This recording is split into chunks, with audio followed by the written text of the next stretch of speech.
गेले काही दिवस कोकणात जाणवणाऱ्या थंडीमुळे हापूस आंबा बागायतदारांच्या चेहऱ्यावर समाधान दिसून येत आहे। या थंडीचा थेट फायदा आंब्याच्या झाडावरील मोहराला होत असून यंदाचा हंगाम आशादायी ठरेल अशी चिन्ह दिसत आहेत। कोकणात सुरू असलेल्या थंडीमुळे आंब्यांच्या झाडांना चांगल्या प्रकारे मोहर फुटू लागला आहे।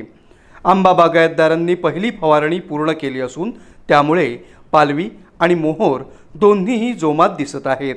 अनेक बागांमध्ये झाडं मोहोरांनी बहरलेली पाहायला मिळत आहेत।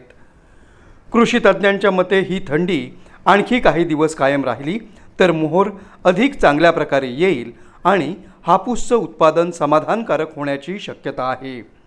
योग्य काळजी घेतली गेल्यास यंदाचा हंगाम बागायतदारांसाठी लाभदायक ठरू शकतो। मात्र आंबा बागायतदार, कृषी तज्ज्ञ आणि प्रशासन यांच्यात योग्य समन्वय वाढवण्याची गरज निर्माण होत आहे।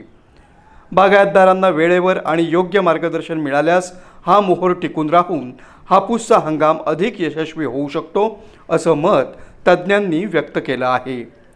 थंडीचा हा सकारात्मक परिणाम कायम राहतो का याकडे आता कोकणातील बागायतदारांचं लक्ष लागलं आहे।